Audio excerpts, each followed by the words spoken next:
En tant qu'employeur, vous avez des exigences d'embauche et peut-être craignez-vous que les jeunes diplômés ne correspondent pas toujours à vos besoins et vos attentes. Je vous propose donc d'évaluer par vous-même leurs compétences et leurs attitudes. Allons-y!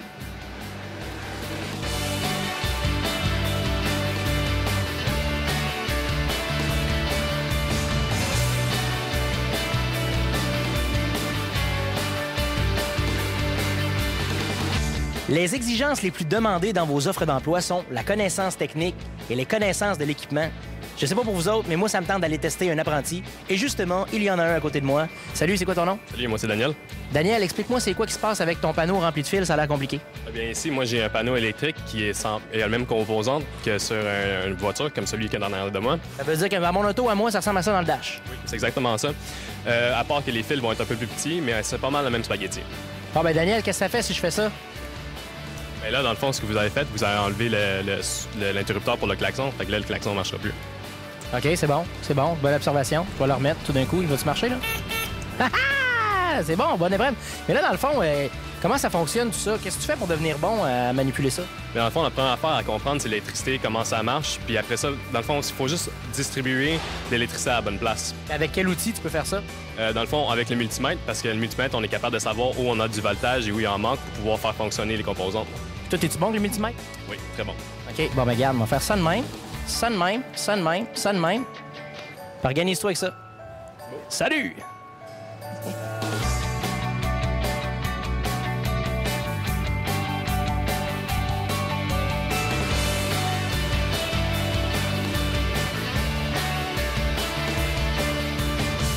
L'attitude est aussi un facteur très important lors de l'embauche. Je vous invite à voir avec moi ce que Maxime a sous le capot. Maxime, qu'est-ce qui fait, selon toi, un bon employé dans le secteur de l'automobile? Premièrement, je crois que ça prend beaucoup de qualités pour être un bon employé, comme la persévérance, l'autonomie, la volonté. Ça faut être quelqu'un de très débrouillard pour être un bon mécanicien dans ce domaine-là. OK. Et pour toi, est-ce que tu as choisi le métier de mécanicien automobile pour avoir une job ou par passion? Je te dirais pour les deux. Les deux, c'est quelque chose que j'aime faire, puis en même temps, c'est un travail que je suis capable d'accomplir super bien. OK. Et un stage dans le secteur de l'automobile, ça veut dire quoi? Ça veut dire, c'est le but de nous inviter, dans le fond, à nous montrer c'est quoi le vrai travail dans la vraie vie. Est-ce que tu es encadré aussi par des gens d'expérience? Oui. C'est très important qu'on soit encadré par un mécanicien compagnon très classifié, sur qui on peut compter pour poser des questions techniques pour nous aider à compléter notre cours. Donc, ça fait de toi un meilleur employé. Exact. Peux-tu m'expliquer qu'est-ce qu'il y a derrière moi? En arrière de vous, vous avez un oscilloscope, un analyseur, et vous avez un analyseur pour les troubles d'anomalie. Justement, ton analyseur, il a-tu réparé ma voiture? Non. Il va falloir que tu attendes encore. Il reste quelques petits codes d'anomalie à vérifier. Ensuite de ça, vous allez pouvoir y aller. Bien, je te fais confiance, Maxime. Merci.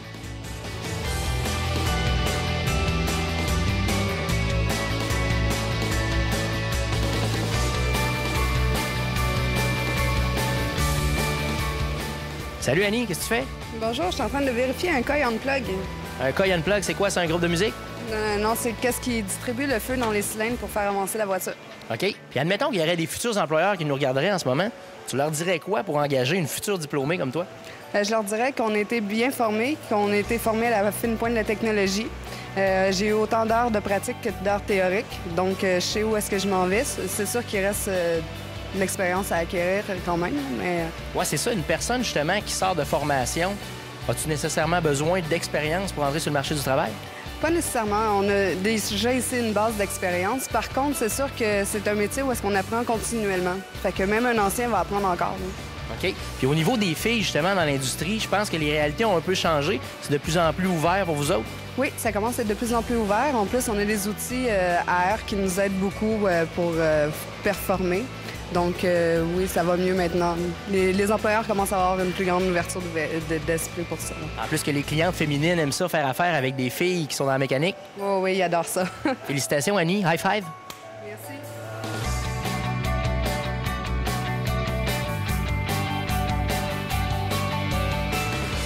En gros, ce qu'il faut retenir, c'est que les formations professionnelles, les DEP, se sont adaptées pour mieux correspondre aux réalités de l'industrie. Et les diplômés aussi changent. Ils vont chercher des formations spécifiques pour qu'ils aient les compétences nécessaires dès leur arrivée sur le marché du travail. Rappelez-vous que vous aussi avez eu un premier emploi et que vous vouliez faire votre place et performer. La main-d'œuvre qualifiée représente le meilleur potentiel pour votre entreprise.